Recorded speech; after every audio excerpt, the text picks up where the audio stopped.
Hi everyone, it's me Joe, and today I'm coming back with a new blog. It's an update blog because everything's about to change. My ring flash is flashing very peculiarly. If I have a seizure on camera, I apologise. Right, so I've been so looking forward to doing this blog because last year was the year I took off to really focus on me. I wanted to figure out what to do with myself, where to go with my work, what to do with what I want to do with my YouTube blog, because it's been so amazingly bigger than I could ever have dreamed of. And I think coming from a place where I was signed to a management company in the UK and in LA, and I had things going on in both areas at the same time, and my first time in America was terrifying. It was at one of the BeautyCon conventions in Texas, so not only did I have to adjust to American life, I also had to adjust to the kind of dynamic of what YouTube is today. I didn't see what YouTube was before I went to Texas, because as much as it's like materialized things to me and I get sent all this stuff and I get to do all these amazing things and I get to travel places, it's still very kind of like numbers on a screen. Do you know what I'm saying? Like when people watch my videos and there's 1 million people watching this one and 800,000 watching this one, it doesn't come across like it's real people, because that idea is a little bit bigger than you can actually imagine. And I come from a YouTube kind of era where the people that started on YouTube and started on the internet weren't people that were mainstream. I always thought there was two kind of like strains of YouTube bloggers. We had the people that did the skits, and there's a lot of people that do scripted videos and they don't say they're scripted, they just pretend they're like that. And then you meet them and their personality is quite different. Let's just be real about that, darlings. So for me, I was very confused about what to do, because when I saw all these screaming children and I didn't really connect with it, and I also didn't connect with why they were screaming, and this is kind of like my ignorance. I wasn't even aware what the people, like my management was basically encouraging me, and I was with Patrick Star and Manny at the time, and they were like, go take pictures with this person, go take pictures with this one, as if it was all about cross-pollinating networks. And I thought some of these people were just being friendly and they were building friendships because we were in the same groups. But I think, to be honest, the whole motivation has been, we want to get famous, we want to get famous, we want to get famous, we want to get what the people that are already on the internet already got. And it's killed the culture to some degree. I think it's killed people. People are being smudged out. And I didn't really expect to have such a reaction to it. I thought I probably could get on board with it and probably be a little bit more faker on my YouTube channel and do silly videos. I just couldn't bring myself to do it. I tried so many times to film videos in more of a candid setup, and I tried to film videos that were more, okay, I'm going to show you a little bit more about my personal life, I'm going to talk about these experiences, but I'm just not into it. I don't want to do YouTube for that. It just doesn't appeal to me at all. I've never been someone that's wanted to be an actor or someone in the public figure realm for doing entertainment. I really just wanted to be an artist, and I don't know, the whole thing for me, it didn't fit well for me.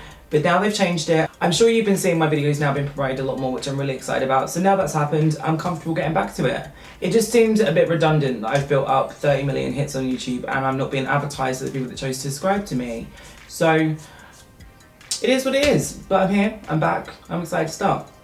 So 2014, on July the 4th, I got an email and I got a letter sent to me that was actually from a lawyer. Now, the lawyer represented a really big brand with a similar name to me. And I don't know if you guys know about the behind the scenes of business, but when you actually come up with a concept for a product, for example, if someone's working on a private label approach, they're a manufacturer or a lab that actually already has their own ingredients sorted for formula. So they will have a generic formula, and you could probably work with them and add a little bit more cocoa butter to a liquid lipstick, for example. And that would change the formula for you, and then you just add the pigments and say, this isn't working, this colour's a little bit too gritty, let's use a different mica, or let's use a different preservative that doesn't make it set like this, or whatever.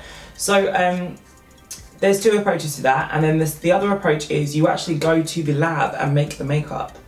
So I wanted to train to make the makeup, right? And I wanted to go to university to be in a lab to learn how to actually formulate cosmetics from a technician's perspective, to the point where I can draw the back of an ingredients list as a molecular structure. Do you know what I'm saying? Like I can go through each ingredient and from the wording know what they are. And this is the approach I wanted to take, and I wanted to pause, get my knowledge together before I launch products, because people have this kind of they have this delusion about products where I've lost the mystique around it. I can see it for what it is a lot of the time, and a lot of people haven't it's like, I remember when I used to like buy makeup to collect makeup, I used to love buying the fancy packaging and all this stuff. And then when I kind of did this course and I did my masters, it killed my curiosity, if you will. But I designed products and I designed everything about my brushes with the best brush manufacturer in the entire world, down to the ferrule, down to the metal used, down to the type of wood, down to the lacquer.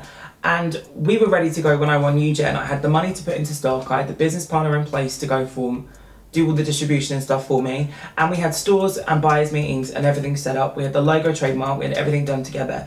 Now, if you have a similar name to someone can appeal your trademark.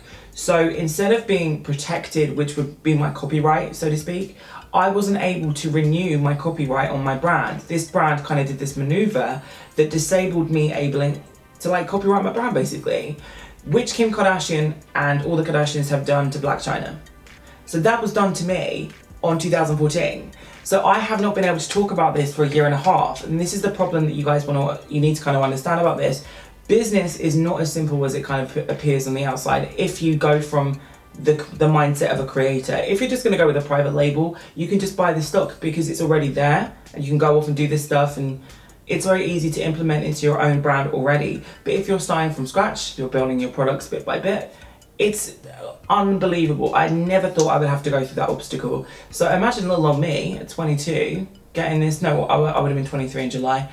How could this even be plausible? Do you know what I'm saying? This company is like big, and they outmaneuvered me because they thought I was going to be part of this new digital movement that would have more influence in their brand. And if they're going to search for Joseph Harwood, they might not search. It might be higher in the listing, so to speak. So now I can talk about it because we've had that legal situation resolved. But for a while, it was really stressing me out because I felt I let everyone down, and I wasn't able to talk about it because you have to sign a non-disclosure. And what they were trying to do, which is even more shady, is they wanted me to actually go into this and say I'm not going to expand into other areas. I'm not going to expand into luxury leatherware, and I'm not going to expand into apparel. And I was like, this isn't going to happen, because I wanted to build this little brand and I wanted to start with makeup because that's what I've done with you guys. But I've always done design. I've always looked into head to toe. So it's been a bit of an issue trying to get this resolved, and I thank God that I've had so many amazing legal teams. We've now come through the tunnel and I can talk about it to you guys, because I did feel like I let everyone else down. And I know I've had a lot of success with other brands, and I've designed products you can buy actually in stores, which is unbelievable. It's been like a God blessing. I think I've been made to stop and wait to watch how everyone else moves, and then I can learn by their mistakes, which have been very apparent in some cases. Now the next part of the launch is going to be apparel, and I wanted to do clothing, and I wanted to bring you my drapey tops that you love and all those bits and bobs I wear in videos, because I am a taller guy. I'm 6'2", I have an androgynous frame, I've got quite wide shoulders but quite a snatched waist, and I felt like I would probably be a good example for someone that was plus size, someone that was androgynous, and I also drape everything and make the patterns myself for them, so they're my designs.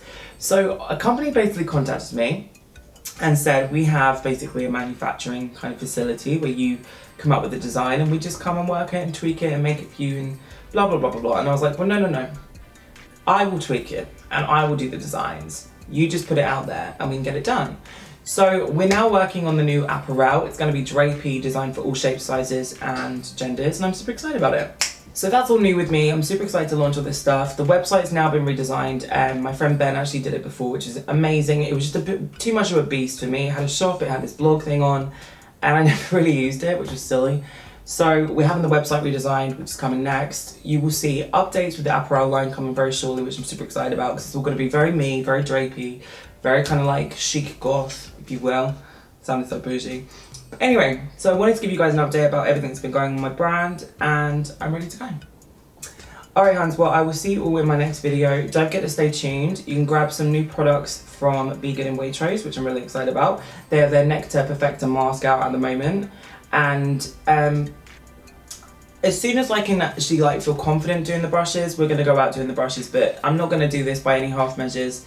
And there is an option on the table which would involve a television kind of distribution, and I'm not sure if that would work or not with me, because I'm really unfamiliar. You can make a lot more money if you do it through TV, but I'm just not sure if I would be confident kind of doing that. I have a vision that's kind of prestige, and I don't know if doing things on a shopping network would be of that level. I don't know how it would be. I'm still having the ideas come to the table at the moment, so we'll see. Anyway guys, I will see you all in my next video, and take care. Finished.